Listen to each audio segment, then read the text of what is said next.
Read me Two Bad Mice story? Of course! It's the Tale of Two Bad Mice by Beatrix Potter. Once upon a time, there was a very beautiful doll's house. It was red brick with white windows, and it had real muslin curtains and a front door and a chimney.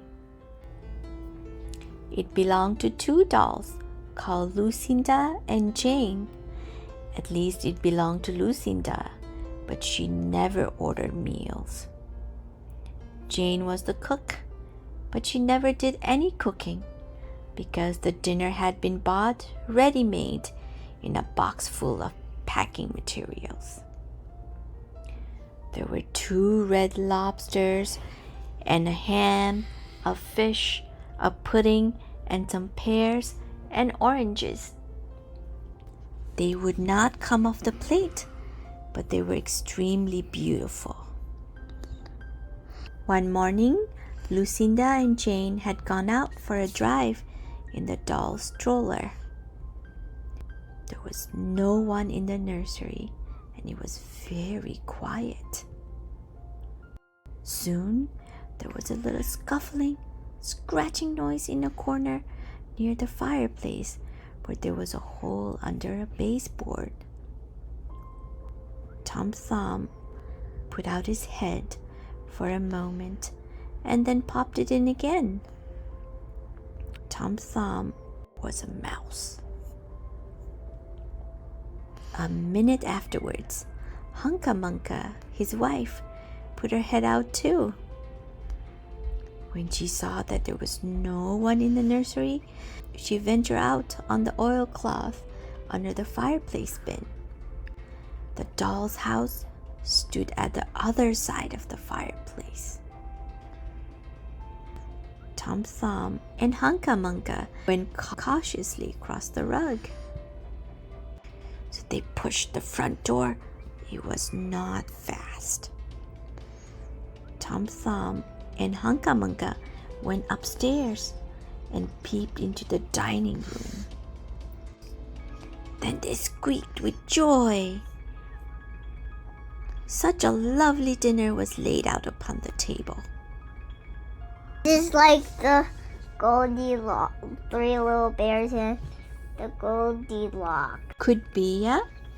See, there were tin spoons and lead knives and forks and 2 dolly chairs, all so convenient. Tom Thumb set to work at once to carve the ham. It was a beautiful, shiny yellow streaked with red. The knife crumpled up and hurt him. He put his finger in his mouth.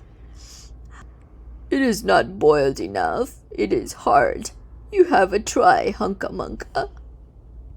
Hunca Munca stood up in her chair and chopped at the ham with another toy knife.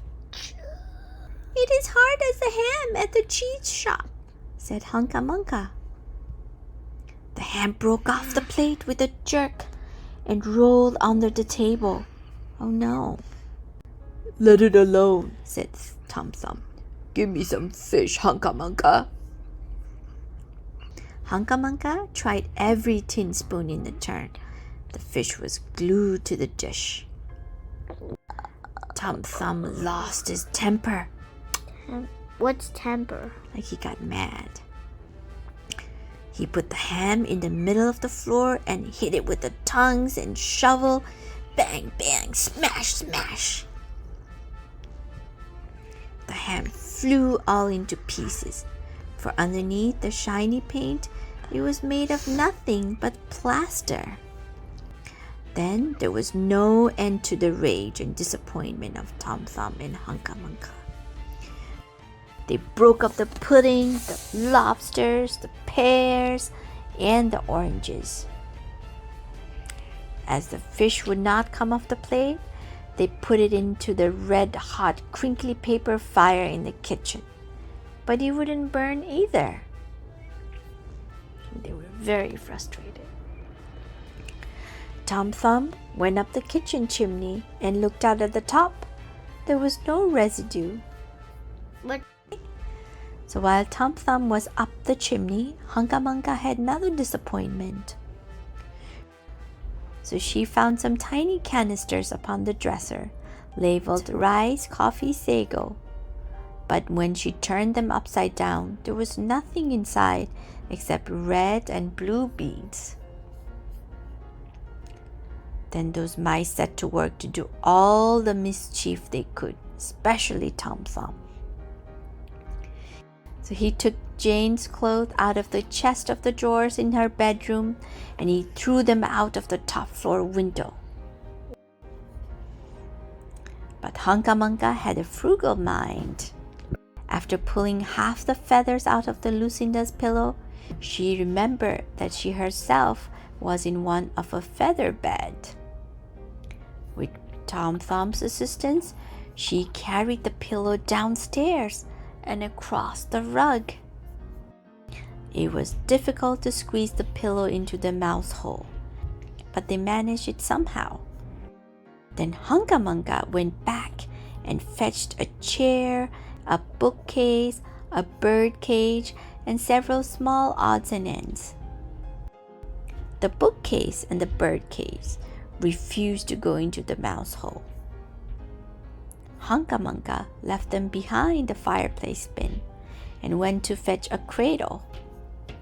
And Hunca Munca was just returning with another chair when suddenly there was a noise of talking outside in the hallway. The mice rushed back to their hole and the dolls came into the nursery. What a sight greeted Jane and Lucinda. Lucinda sat upon the upset kitchen stove and stared, and Jane leaned against the kitchen dresser and smiled, but neither of them made any remark. The bookcase and the bird cage were rescued from under the fireplace bin, but Hunca Munca has got the cradle and some of Lucinda's clothes. She also has some useful pots and pans and several other things. The little girl that doll's house belonged to said, "I will get a doll dressed like a policeman." But the nanny said, "I will set a mouse trap." So that is the story of two bad mice. But they were not so very, very naughty after all, because Thumb paid for everything he broke. He found a crooked coin under the rug. Upon Christmas Eve, he and Hunca Munca stuffed it into one of the stockings of Lucinda and Jane. And very early every morning, before anybody is awake, Hunca Munca comes with her dustpan and a broom to sweep the dolly's house. The end. if you like this video, please share and subscribe.